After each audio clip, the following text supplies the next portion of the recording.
welcome back. And I'm here with Jitka Steinmetz. In her keynote, she's going to share about going beyond engaging women in computer sciences in higher education.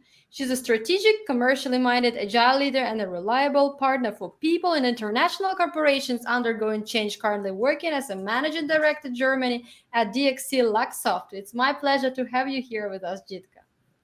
Thank you, Anna. Thank you very much. It's my pleasure to be here. So I've seen some sessions and it was very inspiring and very nice. And also you feel like being a part of a bigger piece of a community, and it's really fantastic. So thank you for inviting me and having me here. So as Anna said, my topic here is education and education of women, or let's say preferences of women when it comes to teaching and knowledge acquisition.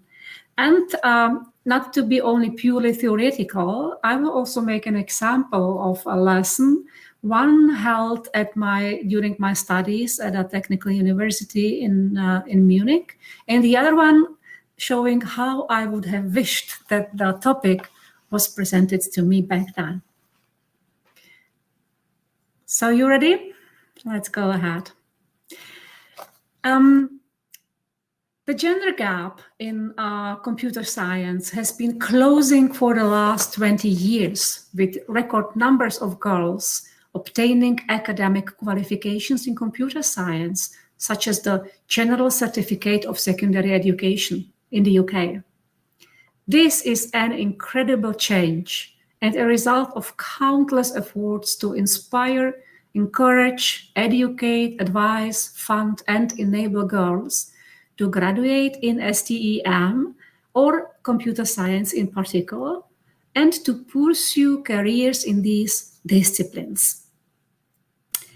Even though the total number of women earning bachelor's degrees in STEM fields is slowly increasing, the proportion of females to males among graduates has diminished from 30% in 2000 to 19% in 2019. Even more remarkable is the dropout rate of female students in these fields, which remains twice as high as that of males. There must be a reason leading to this disparity. Based on my personal experience and available research, I believe that the one factor that has not been fully examined until now is the gender preferences in knowledge acquisition and learning. As I said after the short introduction to the current status of research in this field and its application, I will demonstrate my observations. For this, I chose the Turing Machine, one of the fundamental introductory lessons in computer science. I will reflect on how this piece of knowledge was explained to me and how I believe the teaching method was at odds with female learning preferences.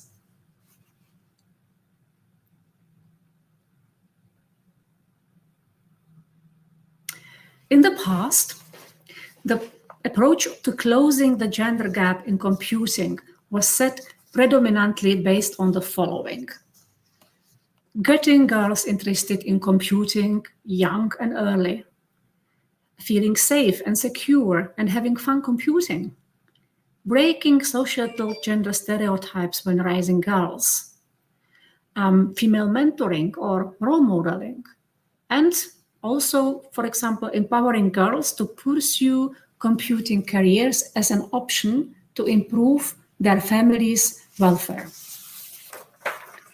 In parallel, there has been a diversification, a change ongoing in focusing on elementary education and educational strategy, taking gender into account. The change was motivated by, let's say, some research findings, for example, that boys lateralize brain activity. They answer better when using symbols in teaching and spatial mechanical functioning. This facilitates a preference for deductive learning and a loss of focus when the teacher uses more words than diagrams. Girls demonstrate more communication between hemispheres in the brain and a higher number of neural connections. They tend to prefer inductive learning, that means discovering rules by observing examples, and to anchor knowledge by putting it in a wider context. Schools that adapted diverse teaching tactics not only increased the number of students excelling in every subject area, but also experienced a drastic reduction in discipline problems. Despite the impressive progress of female empowerment in computing, the dropout rates of women remain high in comparison to those of their male counterparts. When we look at graduate programs in computer science in Germany, we observe a persistent male domination of the environment. Female staff among the faculty of computer science programs are very rare. The reading list for the initial 4 semesters that provide fundamental courses in computing contains book and notes written by men. Yes, there are retention initiatives, and there are best practices of retention initiatives, and these continue focusing of, let's say, the areas I highlighted before, such as reducing lack of belonging to the community, developing confidence, empowerment, tutoring, mentoring, or, for example, funding for maternity leave and study. Yet, teaching remains almost exclusively, there are exceptions, almost exclusively in the hands of males. Research demonstrates, and we could see it on the example of the primary education and the, let's say, ongoing diversification of teaching methods, that there are potential gender-based learning preferences, and then addressing them improves learning performance. For some, to me, unexplainable reason, however, this is hardly acknowledged in higher education. What are the female learning preferences that could be addressed? 1, inductive learning. This is the one preferred by female. And this is a process in which the learner discovers rules by first observing examples. Males prefer deductive learning, in which they are given rules and apply them. 2nd, concrete reasoning. The preference of inductive or deductive reasoning also demonstrates that in problem solving, males gravitate towards abstract arguments, but females excel at concrete analysis. Visual sensory preference, such as multimodal learning, including more visuals and language. And last but not least, context embedding, which means embedding new knowledge into a wider context of other sciences or society or any other useful context. Okay, so I'm now at the end of my theoretical introduction. Summing up, we see that there has been research and there has been a change going on in primary education when it comes to identifying or acknowledging learning preferences, for example, based on the gender. And these are being addressed adjusting or diversifying on further developing the teaching methods. At the same time, the same, let's say, situation continues also in higher education, but there is just very little done and addressed when it comes to the different learning preferences. My hypothesis here is that it could be one of the probably many other factors that may be the reason for the high dropout rates of female when it comes to studying computer science. So let's move to the practical example. I hope you'll enjoy. So now I'm trying to get you back to school, as you see, also with my background.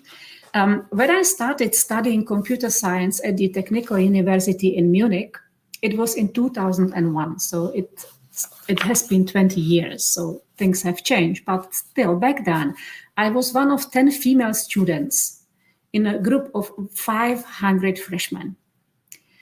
The introductory session was held in the school's historic auditorium that could house such a large number of students. The disproportionate number of males was overwhelming, if not intimidating. And after that, interestingly, I only ever saw one of my fellow 10 women in lectures over the following 4 semesters. Consequently, I was the only woman in the introductory main course, as well as in the first lesson that was dedicated to the Turing Machine.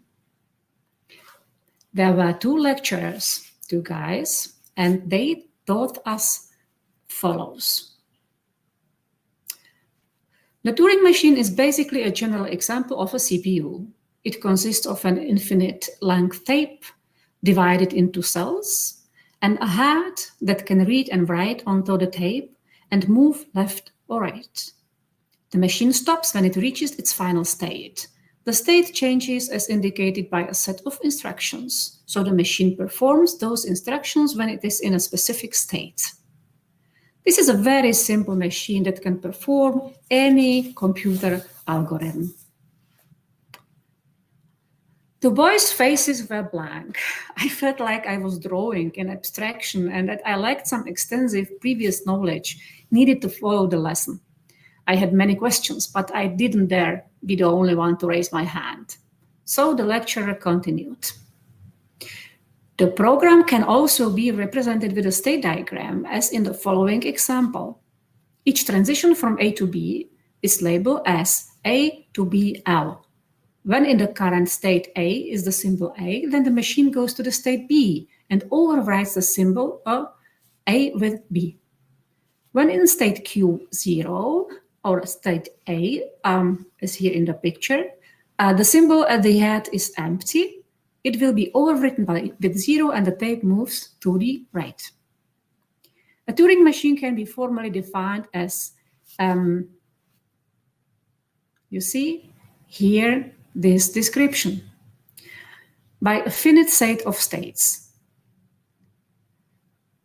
counting input alphabet, tape alphabet, set of transition functions, initial state, accept state, and at the end, the reject state.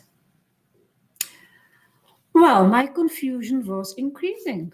Some boys were taking short notes, and some were looking at the screen, some were looking out of the window with unreadable expressions. The lecturer then asked the students to break into groups of 3 and to create a Turing machine that would find 1, 0, 1 in a string of symbols. The boys started discussing and scribbling on a piece of paper, and one group after another showed signs of having found a solution. I was sitting next to my group, remained silent, and was waiting what happens. I felt humiliated. I knew that I am at least equally intelligent as the rest of the group, but this explanation of Turing machine didn't work for me. I felt that a different approach would help me understand Turing machines equally as quickly and as thoroughly, and I was completely missing the so what. There are certainly other methods for developing the same knowledge within the same period. Here is my example of a different approach that might have worked for me back in 2001.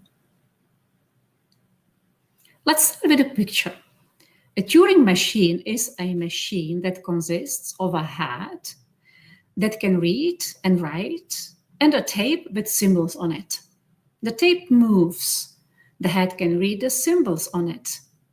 Depending on the symbol, the tape moves to the left or right, and the machine can or must not overwrite the symbol on the tape. Well, good start, I would say. So I have a very good image now in my head what could be a potential demonstration of the theoretical Turing machine. But I still have questions. First of all, how does the machine know how to interpret the symbols? And what kind of symbols are these? And so what?